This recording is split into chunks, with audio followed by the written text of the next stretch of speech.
कहानी की शुरुआत होती है एथेंस के राजा थिसियस और अमेजन की रानी हिप्पोलिता की शादी की तैयारियों से।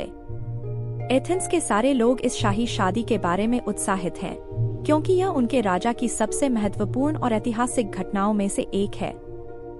थिसियस, जो एक महान योद्धा और न्यायप्रिय राजा है, अमेजन की रानी हिप्पोलिता से विवाह कर रहा है, जिनसे उसने युद्ध के मैदान में जीत हासिल की थी।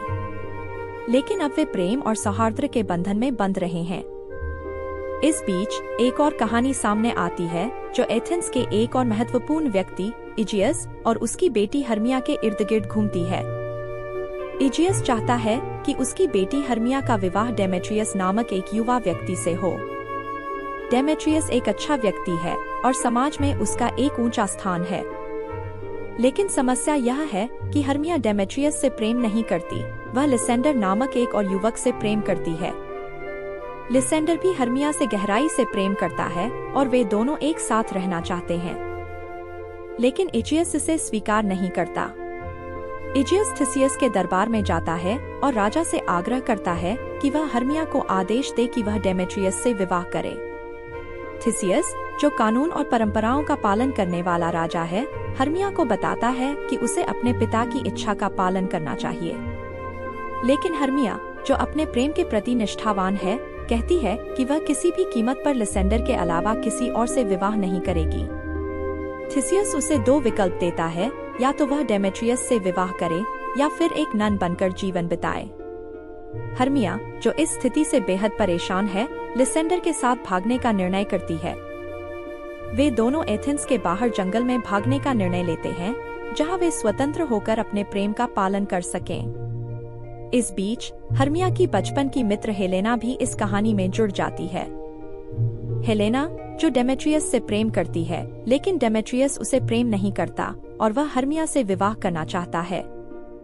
हेलेना को जब हर्मिया और लिसेंडर के भागने की योजना का पता चलता है, तो वह डेमेट्रियस को यह बात बताने का निर्णय करती है, इस उम्मीद में कि डेमेट्रियस उसे पसंद करेगा और उसे अपने साथ ले जाएगा। हेलेना की यह योजना उसे और डेमेट्रियस को जंगल में ले जाती है, जहां हर्मिया और लिसेंडर पहले से ही भागकर पहुंच चुके होते हैं। लेकिन जंगल का यह भाग साधारण जंगल नहीं है। यह एक जादुई जंगल है, जहां परियों का राज्य है। इस राज्य का राजा ओबेरॉन और रानी टाइटेनिया हैं, जिनके बीच इस समय तनाव चल रहा है। दोनों के बीच एक छोटे लड़के को लेकर झगड़ा हो रहा है, जिसे वे दोनों अपना बनाना चाहते हैं।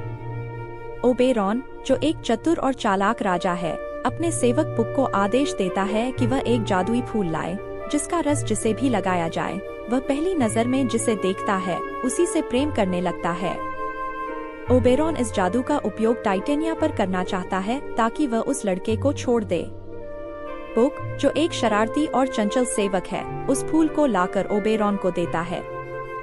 ओबेरॉन उसे टाइटेनिया की आंखों में डालता है, जिससे टाइटेनिया पहली नजर में एक गधे के सिर वाले आदमी से प्रेम करने लगती है, जिसे पुक ने अपनी शरारत से इस रूप में बदल दिया था। इस बीच पुक गलती से लिसेंडर की आंखों में भी उस जादुई रस को डाल देता है, जिससे वह हेलेना से प्रेम करने लगता है। हेलेना, जो डेमेट्रियस से प्रेम करती है, इस अचानक परिवर्तन से चौंक जाती है। लिसेंडर, जो पहले हर्मिया से प्रेम करता था, अब हेलेना के पीछे पड़ जाता है। यह सब और भी उलझन भरा तब हो जाता है जब ओबेरॉन डेमेट्रियस की आंखों में भी वही जादुई रस डाल देता है, जिससे वह भी हेलेना से प्रेम करने लगता है। अब स्थिति यह हो जाती है कि हेलेना के पास दो पुरुष होते हैं जो उससे प्रेम करते हैं, और हर्मिया के पास कोई नहीं होता।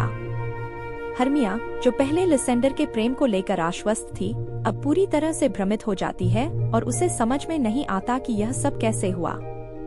हेलेना, जो हमेशा से डेमेट्रियस का प्रेम चाहती थी, इस नए हालात से भी परेशान हो जाती है, क्योंकि उसे लगता है कि यह सब कोई शरारत है और दोनों पुरुष उसका मजाक उड़ा रहे हैं।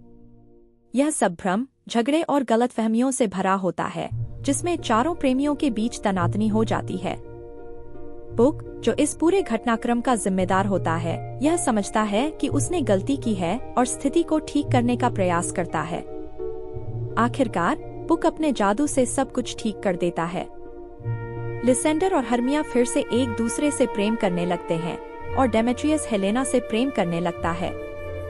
इस प्रकार चारों प्रेमियों के बीच के सारे भ्रम दूर हो जाते हैं और वे एक साथ खुशी से रहने का फैसला करते हैं।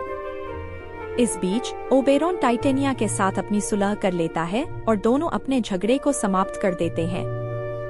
टाइटेनिया उस गधे के सिर वाले आदमी के जादू से मुक्त हो जाती है और अपने असली रूप में लौट आती है। ओबेरॉन और टाइटेनिया फिर से साथ आ जाते हैं और अपने राज्य में शांति और प्रेम का माहौल बनाते हैं। कहानी के अंत में सभी प्रेमियों की शादियां एक साथ थिसियस और हिप्पोलिता की शादी के दिन होती हैं। थिसियस, जो अब इस पूरे घटनाक्रम के बारे में जान चुका है, इन सभी प्रेमियों की खुशियों में शामिल होता है और उनकी शादी को धूमधाम से मनाता है। पुक, जो इस पूरे नाटक का सबसे महत्वपूर्ण पात्र होता है, अंत में दर्शकों से माफी मांगता है और कहता है कि यदि उसकी हरकतों से किसी को कोई परेशानी हुई हो तो उसे माफ कर दिया जाए।